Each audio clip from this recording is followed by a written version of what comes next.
1999-2019, ça fait 20 ans que le Conseil des Béninois de France, le CBF, s'investit dans le développement et la solidarité internationale à travers des actions en France et dans plusieurs pays d'Afrique, notamment le Bénin. C'est dans le cadre donc, de ces 20 ans d'action que le CBF organise un colloque sur le thème culture et développement. Plusieurs experts vont intervenir tout à l'heure sur la question donc, de la restitution des biens culturels pillés par la France aux pays africains. Et ces experts parleront notamment des enjeux et des impacts liés à la restitution de ces biens aux pays africains. Toute l'équipe de Bénétube Télévision est sur les lieux pour vous faire vivre les grands moments de cette manifestation. Suivez-moi.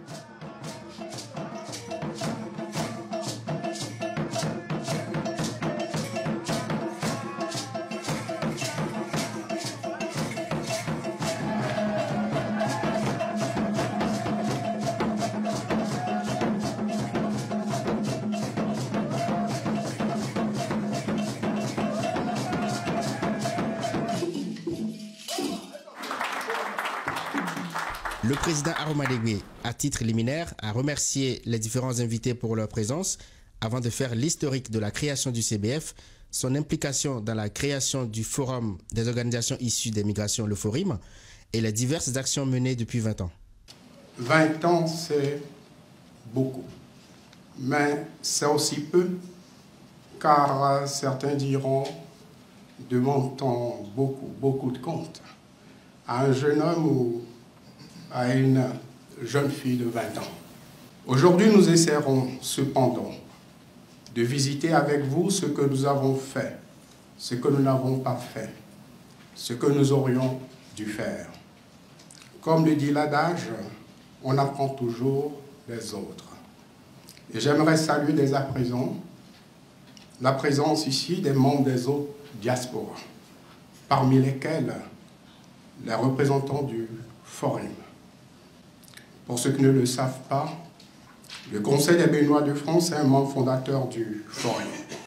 Comment et pourquoi le CBF? En décembre 1997, le président Mathieu Kérékou avait invité les Béninois de la diaspora à se réunir à Cotonou pour créer une entité qui les unisse, qui les rassemble. Le Haut Conseil des Béninois de l'extérieur, HCBE. Une trentaine de personnes représentaient la diaspora béninoise de France à ce forum. J'étais parmi ces 30. D'autres ici étaient aussi présents. De retour en France, les 30 représentants de la diaspora béninoise profitèrent du nouveau vent qui soufflait sur les diasporas pour se mettre enfin ensemble dans un même mouvement associatif, dans un même creuset. Parce que juste là, chacun restait dans son coin, persuadé qu'il était le meilleur et que l'autre était le pire, parmi les pires. C'est ainsi que naquit, en 1999, à Villeneuve-d'Ascq, dans le nord de la France, une association qui fut dénommée le Conseil des Béninois de France, CBF. C'est un réel plaisir pour moi de prendre part à ce colloque organisé par le CBF dans le cadre de la célébration de son 20e anniversaire. Je voudrais, avant tout propos, rendre un vibrant hommage à tous ceux qui ont su apprécier il y a 20 ans la nécessité de mettre en place une association au service de la communauté béninoise de France et du Bénin. Mes remerciements s'adressent au père fondateur et surtout à M. Jean-Charles Aroma Degbe, président actuel du Conseil des Béninois de France. Je voudrais saluer ici votre action quotidienne et votre engagement sans faille au service de votre pays d'origine, le Bénin. Grâce à ces actions, le Conseil des Béninois de France est aujourd'hui un acteur incontournable au sein de la diaspora béninoise et africaine. En effet, les réalisations qui s'inscrivent à l'actif du CBF témoignent de l'importance de sa contribution au profit du Bénin et des diverses organisations résidant en France, notamment à travers le Forum, dont je salue la présence du président. Merci d'être là. Chers membres du CBF, sans vous, rien n'aurait pu être fait. Pendant ces 20 années de chemin parcouru, vous avez réalisé au profit des populations béninoises plusieurs projets dans les secteurs de l'éducation, de l'autonomisation des femmes, de l'environnement et de la santé. C'est l'occasion de vous adresser nos sincères remerciements pour avoir accepté de vous mobiliser autour des valeurs nobles que sont la solidarité, l'entraide, le partage, la fraternité. Je pense également, parce que le président me l'a dit, il y a beaucoup de jeunes au sein du CBF maintenant, à tous ces jeunes qui s'investissent au quotidien pour donner une nouvelle dynamique à l'association. Merci pour votre engagement associatif et votre investissement. Quelques membres fondateurs du CBF, quant à eux, ont refait l'histoire de l'organisation, ses objectifs et le rôle de chacun à son niveau depuis sa création. Le CBF, c'est d'abord une intuition, c'est-à-dire le sentiment ou la conviction de ce qui n'existe pas encore et qu'il fallait créer. Suite à la conférence des forces vives du Bénin, nous étions quelques-uns en France à penser que nous devions prendre ce train de la démocratie qui venait de naître chez nous et qu'il fallait que nous nous mettions en ordre de bataille. On lit là-dessus, Assise nationale des Béninois de France, 8 mai 1999. Ce sont les invitations que nous avions envoyées il y a 20 ans. Peut-être qu'il faudrait les numériser, les mettre éventuellement sur le site. Puisque les statuts ont été modifiés pour passer d'une périodicité de 2 ans à 3 ans. Donc ensuite, il y a eu retour à Villeneuve-d'Ascq en 2006 pour les 4e assises du CBF. Et c'est depuis ce temps que le CBF profite de l'expertise de Jean-Charles Ahomadébé. Donc, je dois présenter nos excuses à Aurélie, parce que le CBF doit prendre beaucoup de temps à Jean-Charles. Vous allez vous lever, pas seulement pour faire 1 minute, pour rendre hommage dans votre conscience aux Amazones du Bénin. Merci. Elles ne peuvent pas être des anonymes de notre histoire. Aucun de nous n'est capable d'aligner ces noms de ces femmes. Les Centrafricains fêtent les Amazones du Bénin. Les Burundais fêtent les Amazones du Bénin. Et le Bénin ne fête pas les Amazones du Bénin. Notre doctrine, c'est les paroles et les actes. Nous avons aussi des implications, nous faisons aussi des implications sur le plan des droits des Béninois en France. Nous soutenons aussi les compatriotes qui sont en détresse. Nous soutenons aussi les compatriotes qui ont des problèmes juridiques et matériels. Et nous avons lutté pour le droit de vote des Béninois en France. Et tout ça, c'est grâce au leadership de mes collègues et du président Ahomadébé. J'ai toujours été à l'œuvre pour apporter ma contribution sans jamais vouloir adhérer ni au CBF ni au HCE. Mais à mon corps défendant, j'ai compris qu'on ne peut pas faire avancer une cause si on n'est pas dedans. Si on reste à l'extérieur à critiquer, ce que vous avez à faire ne portera jamais ses fruits. C'est pour cela que moi j'ai adhéré au HCE en 2007, et j'ai été élu en 2009 président du HCE France. En 2016, j'ai été élu président du Bureau mondial. D'où mon idée toujours de revenir vers le CBF et faire en sorte pour que le CBF devienne partie prenante, parce que je connais la force de ces associations. D'ailleurs, j'y ai adhéré depuis au moins 2 ans. J'ai continué ce combat au niveau mondial. Le professeur Noureini Tidjani Serpos, président du comité chargé d'accompagner le processus de restitution du patrimoine culturel du Bénin, a rappelé le contexte du sujet avant de faire l'historique du processus de réclamation dont les premières démarches ont débuté depuis 2013. Le président Serpos a également évoqué la valeur sacrée des œuvres béninoises et la perte possible de cette valeur après ce long séjour dans les familles et musées occidentaux. À son tour, le directeur du bureau régional Afrique de l'Ouest de l'Organisation internationale de la francophonie OIF, M. Eric Adja, se penchera plus sur les divers enjeux de la restitution des œuvres tant du côté de la Marina que de l'Élysée. Il a pour autant précisé que sa position et sa lecture du sujet ne sont pas celles de l'OIF, qui n'en a d'ailleurs pas pour le moment. Le professeur Patrick Efibolet a insisté quant à lui sur le rôle important et l'implication inévitable de la diaspora dans ce processus de retour des œuvres béninoises pillées et présentes dans les familles et les musées en France. En France même, les gens commencent à dire, mais qu'est-ce que ce président Jeannot-là, qu'est-ce qu'il entend par la restitution? Et nous avons formé des conservateurs, nous avons des dizaines de milliers de touristes venant voir tout ça. En effet, il s'agit d'un sujet actuel, mais d'un sujet délicat et complexe. Et mon propos sera modestement en fait de soulever juste quelques enjeux et de rappeler quelques questions pour le débat qui va suivre. J'ai voulu parler de la restitution des biens culturels et du rôle de la diaspora. Pour répondre spécifiquement à la question, pour que vous ayez des idées à explorer quand on aura quitté ici. La question c'était, fallait-il retenir une restitution définitive? Fallait-il une restitution temporaire? Fallait-il une simple circulation des œuvres par le biais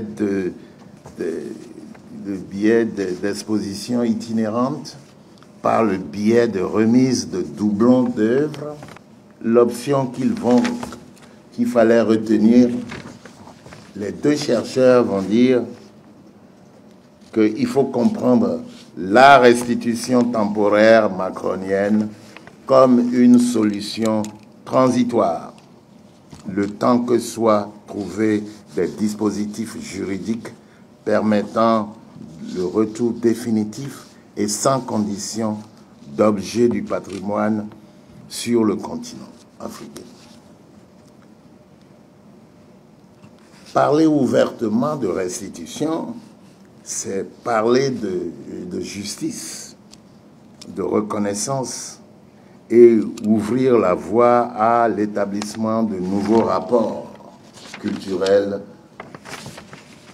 sur une éthique relationnelle repensée. Cette nouvelle situation,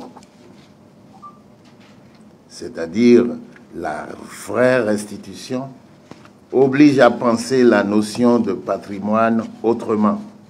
Alors, il faut, d'après les deux chercheurs, démystifier la vision occidentale du patrimoine comme simple conservation et compétence de professionnels déjà formés.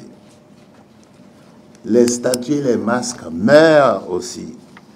Au Bénin, les objets d'art sont souvent ou parfois attachés à la vie des propriétaires,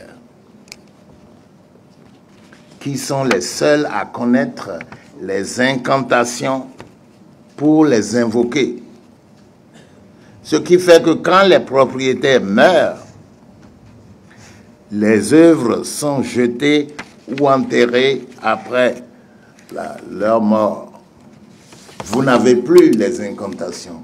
Vous ne pouvez plus évoquer les masques. Vous ne pouvez plus évoquer les statues. Ah, ça devient un danger pour toute la famille. Par conséquent, quand le propriétaire meurt sans passer la main, on ramasse tous ses biens et on va les jeter loin dans la brousse. L'autre façon, c'est l'une des conditions à l'époque de christianisation, c'est de remettre aux prêtres chrétiens toutes les œuvres culturelles qui sont censées être détruites, mais qui se retrouvent étrangement dans les espaces comme le musée catholique de Lyon. C'était un musée ethnographique et il n'est plus conçu à l'européenne, c'est-à-dire comme un lieu de conservation du patrimoine national et universel, un espace d'instruction et de production des savoirs, mais comme un musée des autres. il était conçu et l'on s'arrogeait le droit de parler des autres ou parler au nom des autres, et l'on prétend énoncer la vérité sur eux. C'est très, très important. C'est en ces lieux qu'ont été entreposés donc des artefacts venus d'Afrique, collectés en fonction d'impératifs divers, et ils ont été et demeurent des lieux de production du discours et de représentation sur les sociétés africaines. Dans le cas du Bénin, à cette époque, le rapport Bénédicte Sahar propose la restitution de 11 pièces, y compris l'emblématique statue du dieu Kou, étant entendu que les autres pièces de même provenance seront restituées dans un second temps. 11 pièces. Mais le président Macron n'a pas suivi exactement cette recommandation. En effet, dans son communiqué du 23 novembre 2018, il fait part de sa décision de restituer 26 œuvres au Bénin, mais sans l'emblématique statue du dieu Kou. L'œuvre la plus emblématique de tout ce que le colonel Dodds a ramené en France, c'est ce dieu-là, le dieu au goût, le dieu du fer. C'est dans le panthéon vaudou-orisha. C'est un dieu extrêmement puissant, parce que d'abord c'est le dieu des labours, c'est également le dieu de la poésie, c'est le dieu sur lequel que les gens prenaient et sur lequel les serments étaient prononcés. Et c'est la seule œuvre que Macron enlève du lot. Et il ajoute d'autres œuvres. Mais cette œuvre emblématique à laquelle le Bénin tient de manière impitoyable et solennelle, c'est cette œuvre-là que Macron enlève des propositions des deux chercheurs. Et là, vous comprenez que immédiatement au niveau du Bénin, il y avait une réaction de rejet. Alors, 11 œuvres des chercheurs, dont le dieu du fer, ou bien 26 œuvres de Macron sans le dieu du fer. C'était assez subtil et les gens n'ont pas vite compris pourquoi Macron avait plus que doublé le nombre d'objets culturels à remettre au Bénin. Vous voyez que la lutte continue dans les deux camps. Aujourd'hui, même si ces œuvres retournent au Bénin, ce sont des œuvres qui, pendant plus d'un siècle maintenant, n'ont pas reçu les sacrifices, n'ont pas reçu l'huile rouge qu'on mettait dessus, n'ont pas reçu les incantations prononcées dessus pour les rendre actifs. Ce que ces œuvres ont reçu, c'est des insecticides. Il ne faut pas rire, c'est important, parce que ça les a protégés contre les termites, les fourmis et tout ça. Et donc, ce sont des œuvres maintenant qui parlent deux langues. La vieille langue de l'huile rouge, la vieille langue des incantations qui font que ce sont des vaudons, ce sont des dieux, ce sont des éléments actifs et non pas des œuvres d'art. Et de l'autre côté, dès qu'ils ont passé la Méditerranée, ils ont reçu tous les insecticides du monde, ils ont été protégés, le froid, l'hiver, tout et tout, il a fallu qu'ils s'habituent. Et donc, vous avez maintenant des œuvres qui parlent plusieurs langues. Pendant que cette réflexion se mène, le président Talon, lui, il pense que la restitution, ce n'est pas le discours sur la beauté, sur l'esthétique que nous, on est en train de discuter. Pour lui, et il le dira à l'UNESCO, la restitution, le partage et la circulation des biens culturels sont désormais pour le Bénin un facteur de lutte contre la pauvreté, un facteur de création d'emplois et de richesse, un outil de développement socio-économique. Toute chose qui relève des objectifs de l'aide au développement et de la coopération. Le premier enjeu est d'ordre politique. Donc le rapport Savoie, en fait, n'est que le résultat d'une commande politique. Il faudrait dès le début, dès l'entame, situer les enjeux. Nous sommes dans un agenda politique du président Emmanuel Macron. En général, la méthode consiste à s'appuyer sur un rapport, sur un travail scientifique pour édicter un agenda. Mais ici, il ne vous aura pas échappé qu'il y a eu d'abord le discours de Ouagadougou et ensuite le rapport. Nous sommes donc dans le cadre d'une commande politique qui ne dit pas son nom. Mais avant d'aller plus loin, je voudrais aussi prendre la précaution ici de dire qu'il ne s'agit pas d'une position officielle de l'Organisation internationale de la francophonie. L'OIF n'a pas encore de position sur cette question, justement vu sa complexité, vu tous les aspects, vu aussi qu'il s'agit en fait d'un élément, d'un phénomène qui se déroule pratiquement sous nos yeux, qui est donc un sujet à débat, à commenter, à observation. Donc il n'y a pas encore une doctrine établie, il n'y a pas de position de l'OIF.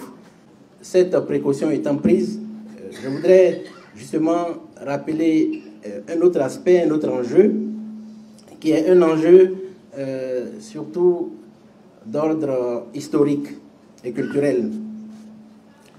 Ce point fait l'unanimité au niveau des chercheurs et au niveau de la communauté.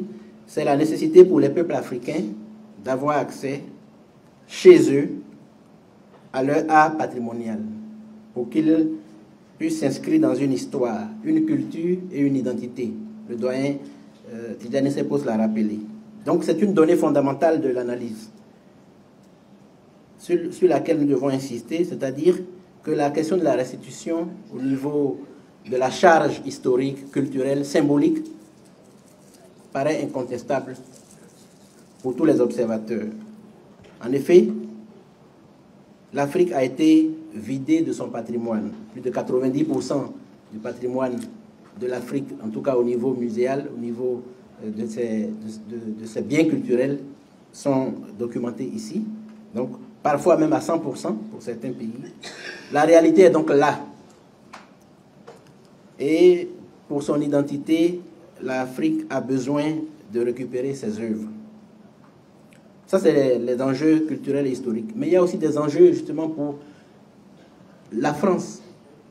Au-delà des enjeux politiques, de l'agenda politique, parce que le président Emmanuel Macron aimerait donc entrer dans l'histoire comme le premier président qui a osé quelque part mettre un peu le pied dans la fourmilière, oser casser les codes, parce que c'est aussi une des constantes de sa politique, c'est celle de casser les codes, c'est celle d'aller sur des terrains jusqu'ici inexplorés.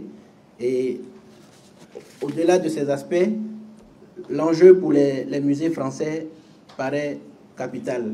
Dans le cas du musée du Quai Branly, par exemple, les études, les analyses montrent que sur les 70 000 objets répertoriés au quai Branly, si nous devons aller jusqu'au bout de la démarche de restitution, il s'agirait de plus de 46 000 objets, c'est-à-dire plus de la moitié du fonds patrimonial du quai Branly qui serait concerné. D'où une certaine réticence d'une certaine communauté, en tout cas de la muséologie française. Un autre enjeu que je voulais soulever, c'est l'enjeu juridique.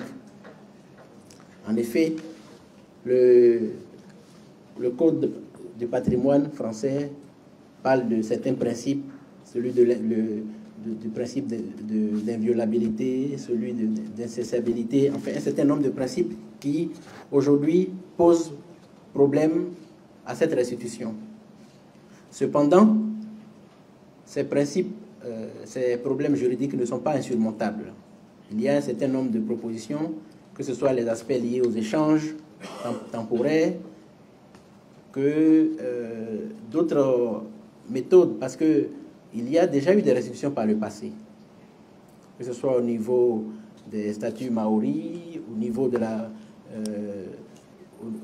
de ce qu'on a appelé la Venus au Tinto, les restes de cette dame sud-africaine. Il y a eu déjà un certain nombre de démarches de restitution, mais qui ont dû faire l'objet de certaines astuces juridiques, juridico-politiques. Là encore, on en revient à la volonté politique. Et justement, cette volonté politique, cet agenda politique du président Macron, c'est vrai, a rencontré au niveau, pour ce qui concerne le Bénin, une volonté politique, celle du président Talon. Mais la question, justement, c'est que ces volontés politiques, ces convergences de volontés politiques ne font pas l'unanimité pour plusieurs raisons. Une des raisons, à part les aspects juridiques, à part les aspects liés au patrimoine, c'est les aspects matériels, des capacités d'accueil qui sont mises en cause, qui sont mises en doute au niveau de nos pays. Et un des éléments qui semble conforter cette thèse semble être l'hésitation qui a été notée au niveau du Bénin lorsque le président Macron, en recevant le rapport Sarr et Savoie, a annoncé la restitution des 26 objets d'art. Au niveau du Bénin, on a noté un certain souhait de freiner un peu la cadence en demandant un moratoire de 2 ans pour pouvoir construire, n'est-ce pas, l'infrastructure qui va accueillir ces objets, notamment au musée d'Abomey. L'UNESCO a validé le projet. Mais cet aspect, ce freinage a été interprété comme justement la preuve de l'incapacité réelle ou supposée, en tout cas annoncée, de ceux qui défendent la thèse du fait que ces objets restent ici ou du fait que nous ne soyons pas en capacité de les accueillir décemment dans nos pays. Voilà un des enjeux qui a été soulevé. Un autre enjeu, c'est même toute la complexité du problème. Le dimanche 17 novembre dernier, à Dakar, lorsque le Premier ministre français remettait un objet éminemment symbolique, un sabre, au président sénégalais Macky Sall, en le présentant comme le premier objet africain à être restitué. Et il l'a présenté comme la mise en œuvre de la volonté du président Talon. Et ce sabre d'un des rois, El Hadj Oumar Tall, un ancien roi tout couleur qui fait partie de ces chefs africains qui ont lutté contre la colonisation, le débat n'a pas manqué. La famille lointaine d'El Hadj Oumar Tall a remis en cause l'authenticité de ce sabre. Alors que l'actualité française dans les jours qui ont suivi, c'était vraiment le satisfecit d'avoir commencé cette restitution. Le débat n'a pas manqué parce qu'aujourd'hui, justement, ce qui ressort des analyses, des recherches, c'est que c'était le sabre d'un Français. Et un journal a même titré que le premier objet d'art africain restitué à l'Afrique est un objet français. parce que justement le roi El Hadj Omar Tall aurait reçu cet objet, ce sabre en cadeau de la part justement d'un ami français. Et aujourd'hui, cette tentative de restitution fait l'objet justement d'une remise en question, fait l'objet de doutes, parce que les trajectoires de ces objets sont complexes. Certains ont été acquis, achetés, d'autres pillés, volés par justement les différentes personnes, les explorateurs. Ça peut être des militaires, comme le colonel ou général Dodd, des missionnaires qui, en échange de bons procédés, en échange d'évangélisation, ont pu aussi acquérir un certain nombre d'objets. Il y a une diversité, une multiplicité de parcours de ces objets qui réellement augmente la complexité du sujet. Mais cette complexité ne devrait pas, effectivement, condamner toute tentative de restitution, mais une restitution qui serait méthodique. Le rôle de la diaspora, elle est pertinente et s'inscrit dans une perspective différente de celle de l'État, des institutions, des musées. Donc, n'attend pas et ne devrait pas attendre les questions d'inaliénabilité, de toilettage de la loi à l'Assemblée nationale. Donc je le dis d'autant plus que vous, autant que vous êtes ici, vous vivez en France, vous êtes français, vous êtes dans la France profonde, certains même avec des responsabilités. Ce qui fait que vous connaissez un peu le pays. Le premier point de la localisation des biens culturels. Comme je dis, quand nous parlons de la restitution des biens culturels, on pense au musée du Quai Branly. Tout le monde a ça dans son viseur. Mais en dehors du musée du Quai Branly en France, il y a bien des endroits où des biens culturels, des objets béninois se trouvent. Au musée d'Angoulême, vous verrez des objets béninois. À Bordeaux, vous en trouverez. Mais je ne m'attarderai pas sur les localisations institutionnelles. Parlant de la localisation, dans les familles françaises, les héritiers de ces militaires, des héritiers de Dodd, des héritiers des autres militaires, des héritiers des gouverneurs, la plupart de ces personnalités administratives françaises ayant travaillé au Bénin sont venus avec des biens. Certains auraient été volés ou pillés, ce n'est pas ça mon problème. Mais ce que je tiens à dire sur ce point, c'est que ces familles-là disposent d'une partie du patrimoine béninois, du patrimoine africain. Pour donner un exemple concret, j'ai eu l'occasion d'être dans un village à 4 ou 5 kilomètres de Montpellier. C'est le domicile du gouverneur Reste de Roca, Jean-François Reste de Roca, qui a été gouverneur au Dahomey de 1928 à 1930 et qui est l'auteur, l'acteur principal de la mise en place du musée d'Abomey. Contrairement à ce que vous lirez dans beaucoup de travaux, comme quoi le musée d'Abomey est créé en 1947, c'est faux. Le musée d'Abomey est créé et ouvert le 30 décembre 1930, avant qu'il ne soit affecté en Côte d'Ivoire comme gouverneur. Donc, quand je suis allé dans le domicile de M. Reste de Roca, j'y ai trouvé dans cette magnifique maison des tableaux toile appliquée avec des motifs que vous ne retrouverez pas à Abomey. J'ai retrouvé dans cette maison des mobiliers, des fauteuils, des plateaux de service en bois et sertis d'ivoire. Donc l'ivoire est incrusté dans le mobilier. J'ai retrouvé dans cette maison des peignes sculptés que plus personne ne sait voir, ne sait trouver au Bénin. Et quand je vois ça, je dis, donc, c'est des Béninois qui ont fait ça. À la fin de mon séjour, le gendre de monsieur Reste me dit, monsieur, toutes ces pièces, je le cite in extenso, toutes ces pièces ont vocation à retourner au Bénin. De quoi est-il le signe? De quoi est-il la preuve?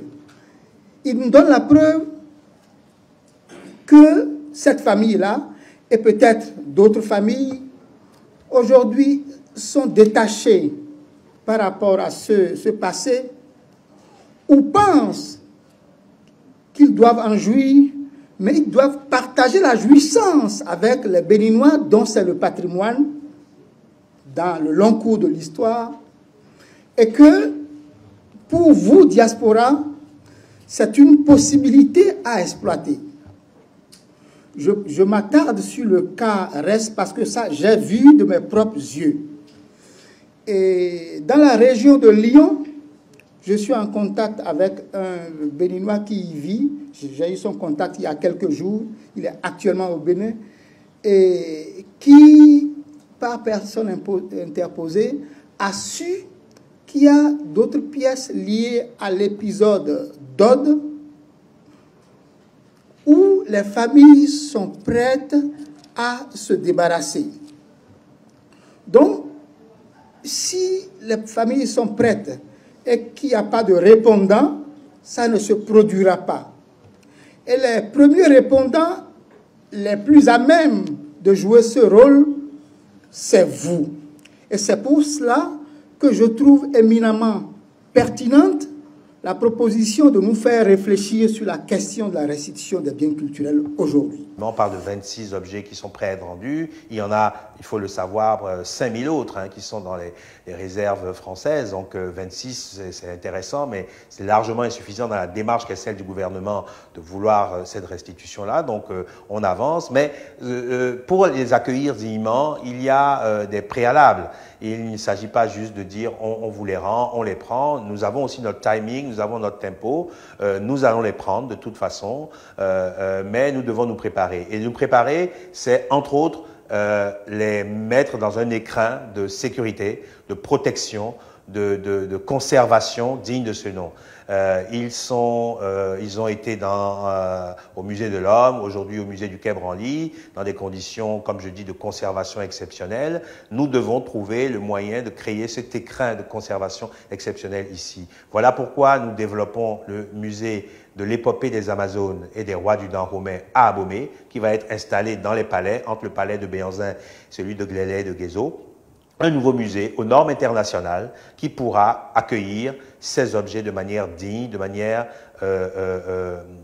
comme elle le mérite, parce que c'est des patrimoines mondiaux, désormais des patrimoines de l'humanité qui ne souffriraient pas de revenir n'importe comment. Il y a donc ce travail-là que nous faisons, nous, à l'agence, de préparer l'écrin que sont les musées essentiellement, pour pouvoir accueillir ces objets. Et après, il y aura bien sûr un travail, parce que l'objectif de ces objets, ce n'est pas seulement d'être enfermés dans un musée, c'est aussi de circuler. Donc, ils vont circuler dans le Bénin. Il faut que tous les Béninois, parce que ça raconte aussi un récit de réconciliation, un récit national, hein, ces objets-là. C'est notre histoire. Donc, il faut que les gens les voient. Tout le monde n'a pas la possibilité de venir à Abomey. Nous devons favoriser sur l'ensemble du territoire plein de petits écrins par différents musées, à Natitingou, à Parakou, dans d'autres régions, qui pourraient, dans des expositions temporaires, accueillir dignement, sécurité, conservation, ces objets, avant qu'ils ne retrouvent évidemment leur maison mère, leur maison que sera le musée d'Abomey. Suite aux différentes interventions de nos experts, les participants se sont prononcés pour mieux comprendre le sujet à travers quelques questions. Quelle puissance technique et scientifique le pays se donne pour qu'on ne nous renvoie pas des tocs, des répliques, et que ce ne soit pas les experts des autres qu'on veut contrôler qui viennent nous dire que c'est bon. Oui, c'est vrai qu'il y a une première liste qui a été établie, dans laquelle il y avait la statue de Goul. Mais la deuxième liste qui a été établie par la France. on a le droit de dire que c'est pour contrer la substitution de la pièce maîtresse de goût qu'on a multiplié par 2 et au-delà la liste des pièces à rendre ou qu'on propose de récupérer. Mais ce qui est clair, c'est 2 équipes différentes. Une est béninoise et la seconde est française. Rien n'est encore joué. Donc on y travaille encore et j'espère qu'on fera tout pour le bien du Bénin. Est-ce que la pièce au goût de 40 kg environ, est-ce que c'est une pièce qui suscite beaucoup de tourisme culturel en France ou c'est plutôt une pièce dont l'attachement français est plutôt symbolique et il ne faut surtout pas la restituer au Bénin? Je ne sais vous répondre. Dans les 2 cas, on a des arguments pour justifier. Mais ce qui est clair, je milite plutôt pour la valeur symbolique. Parce que quand on tient le Dieu de quelqu'un ou d'une communauté, on tient l'ensemble de ces personnes-là qui ont un lien avec cette divinité. Quel serait, nous, notre rôle en tant que diaspora? Et je le répète, moi, par exemple, je suis juriste, donc je pense que je peux jouer un rôle dans toutes ces activités qui seront menées, puisque la question juridique est vraiment la question fondamentale qui est mise en avant par la France. Donc moi, j'aimerais savoir, aujourd'hui, vous nous faites un appel, donc nous sommes là, nous avons des compétences, mais quel est le plan d'action? On a actuellement un avocat ou une juriste qui travaille avec nous. Mais ça ne dispense pas des Béninois qui sont convaincus de quelque chose et qui pensent qu'ils peuvent apporter une expertise quelconque de se joindre à nous. Le plan d'action, il est gouvernemental. Donc nous, en tant que comité, on s'inscrit dans l'action du gouvernement. Vous devez vous souvenir aussi du rôle que les statues africaines ont joué dans le renouvellement de l'esthétique occidentale au moment des Picasso et autres. Comment leur regard sur les créations venues d'ailleurs leur ont permis de faire un bond à la peinture occidentale. Le Bénin n'accepte pas qu'une de ces statues les plus emblématiques puisse ne pas être au Bénin. Il ne faut pas se faire d'illusions. Il s'agit d'enjeux étatiques. L'État français a ses intérêts et ses priorités. L'État béninois a les siens. Il s'agit justement de voir comment faire converger les deux, faire converger aussi les agendas de chacun de ces États. Et là, effectivement, on est en plein dans la diplomatie que cette question implique. Merci. À la fin de la manifestation, nous nous sommes entretenus avec le président du Conseil des Béninois de France, M. Aroma Degbe, et de quelques participants. Nous trouvions qu'il était très très important que nous puissions parler de ces objets. Allez, on ne peut pas le dire clairement quand on fait une conférence comme celle-ci, mais c'est José qu'on nous a volé. Le gouvernement béninois est en pôle pour la restitution de ces objets. Il nous semblait important d'en parler ici pour que, éventuellement, le gouvernement français aussi sache que la diaspora marche main dans la main avec son gouvernement dans ses revendications, qui nous paraissent, bien entendu, tout à fait légitimes. Vous savez, quand on apprend justement, et c'est dommage que Madame Beaujean n'ait pas pu être là, quand on apprend le nombre d'objets qui sont en France, le nombre d'objets qui ont été pris en Afrique et sont en France, c'est pas 1000, c'est pas 2000, mais c'est des dizaines de milliers d'objets. C'est effarant, c'est incroyable. Et ça, ce sont les objets qui ont été répertoriés. Les autres, on ne sait pas. Donc, il nous paraissait important nous, de la diaspora, de nous saisir de ce problème, de participer à ceci. Rendez-nous ce qui nous appartient.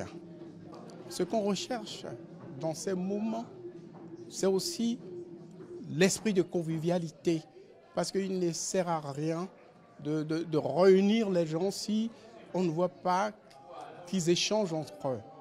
Et les conditions ont été réunies dans un endroit magnifique comme celui-ci, pour que les gens, parfois certains qui ne se connaissent pas, certains qui ne se sont pas vus depuis longtemps, et puissent échanger, partager. Et dans ce sens, excusez-moi, c'est nous qui l'avons organisé, je devrais peut-être laisser le soin aux autres de le dire, mais dans ce sens, pour moi, c'est une réussite totale. Très belle journée pour le président, en tout cas du Forum que je suis nouvellement élu depuis le mois de juin 2019. Et je suis très heureux, en tout cas, d'être présent pour les 20 ans du CBF, le Conseil des Béninois de France, et notamment de pouvoir assister à cette belle journée parce que Jean-Charles lui-même a été président du Forum et il continue. Je vois que c'est un homme qui a été largement honoré au-delà du CBF, mais par sa communauté, parce que c'est un homme disponible, c'est un homme d'engagement. Et quand il s'engage, et ça c'est très important et je vois toute la portée, la puissance de sa personnalité. Le CBF est membre du fondateur du Forum. Donc comme on l'a vu, ils sont sur leurs 20 ans, 1999, donc ils ont contribué juste après à la réflexion avec d'autres diasporas, à la réflexion qui a mené à la création du Forum en 2002. Donc en 2022, le Forum fêtera ses 20 ans également. Donc c'est une très belle journée pour marquer, parce qu'il faut toujours marquer ces temps-là, avec des débats intéressants pour la suite, notamment sur la restitution des œuvres des pays africains. Mais ce que je retiens et ce que j'ai dit pendant la pause déjeuner à quelques-uns, c'est que on a vu l'intervention des anciens, comment le CBF s'est construit. Et je pense que de la même manière qu'on demande à ce qu'on écrive des choses, je pense que toute l'équipe béninoise du CBF devrait, à la manière que le Forum va essayer de le faire, d'écrire cette histoire-là. Parce que ces anciens, ils ont beaucoup d'anecdotes, beaucoup d'éléments à une époque qui ont amené à structurer la communauté béninoise. Et donc, je les invite à emboîter le pas du Forum, à commencer à réfléchir, à écrire cette belle histoire du CBF pour laisser la mémoire aux jeunes et à ceux qui voudraient découvrir aussi toute cette dynamique de la communauté béninoise en France, de pouvoir laisser ça pour la postérité. Je voudrais d'abord remercier le président du Conseil béninois de France, Jean-Charles Aromandigbé, et tout son bureau, pour avoir eu la lucidité de choisir ce thème très important sur la restitution des objets culturels, qui est devenu un thème vraiment actuel, c'est un thème d'actualité, c'est un thème à multiples dimensions, politique, culturelle, identitaire, économique, touristique.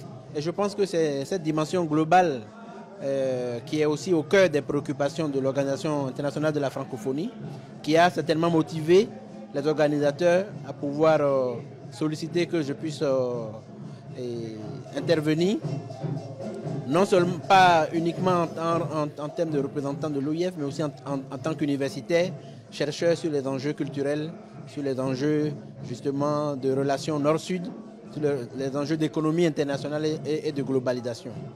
Le public était divers et varié avec des questions que j'ai trouvées très pertinentes.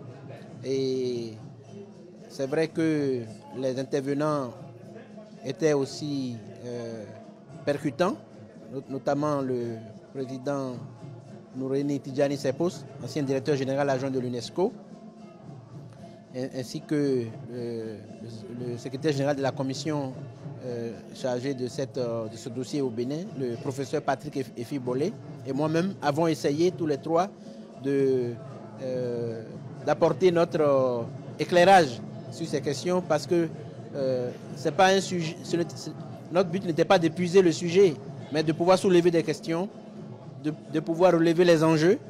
Et ce qui ressort de ce débat, en tout cas ce que je retiens, c'est que la volonté politique permet toujours d'accélérer l'histoire.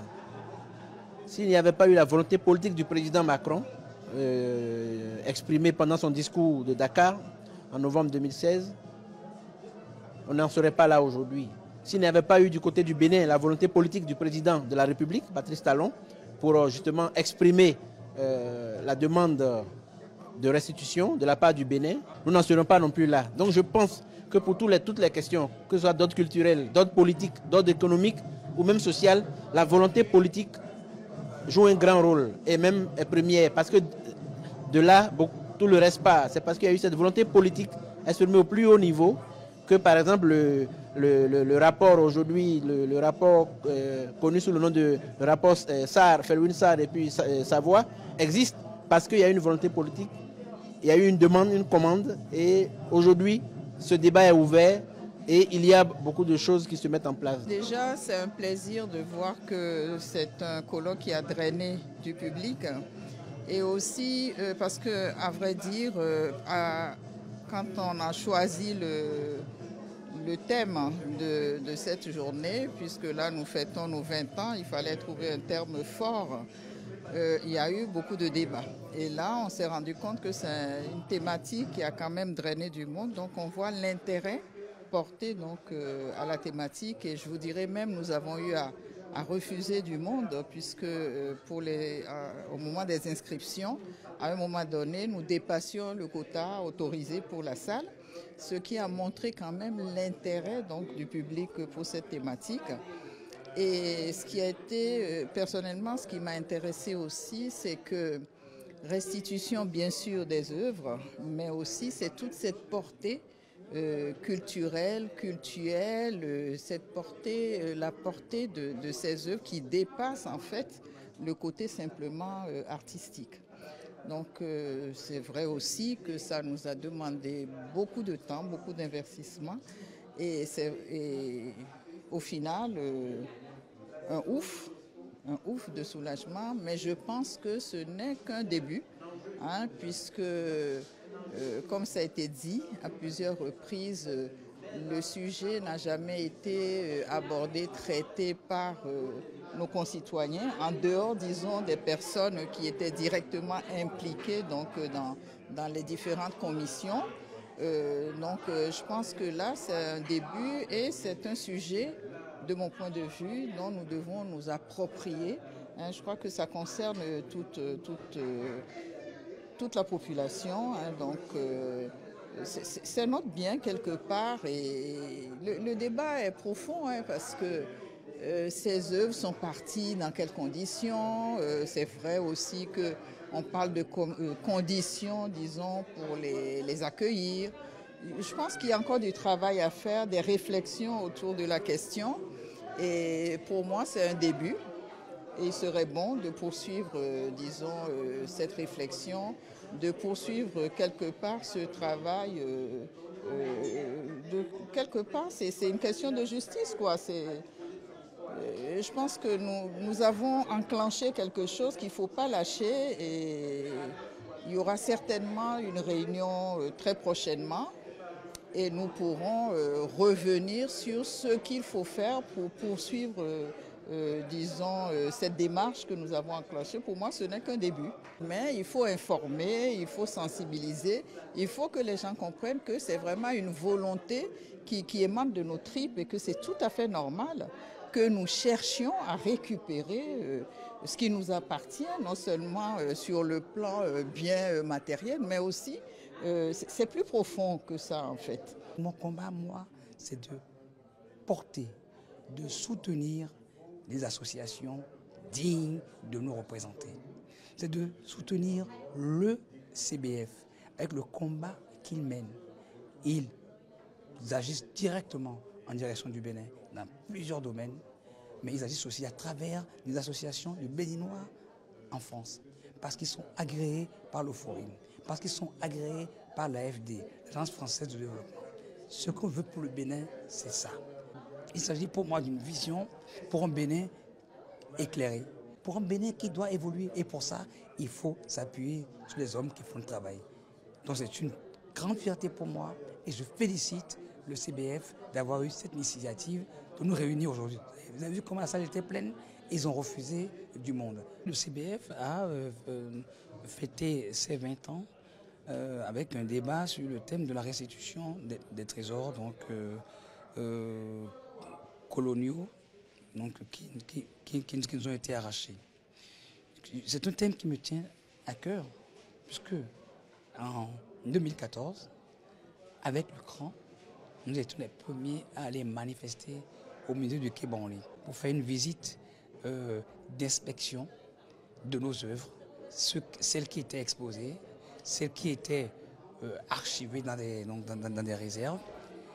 Et à la sortie, lors de la conférence de presse, nous avions donc décidé d'interpeller nos autorités pour qu'ils fassent cette démarche de solliciter la restitution des œuvres. Les deux démarches que nous avions faites, l'une était d'avoir fait bouger le président Nicéphore Soglo, qui a écrit une tribune pour parler donc de cette situation.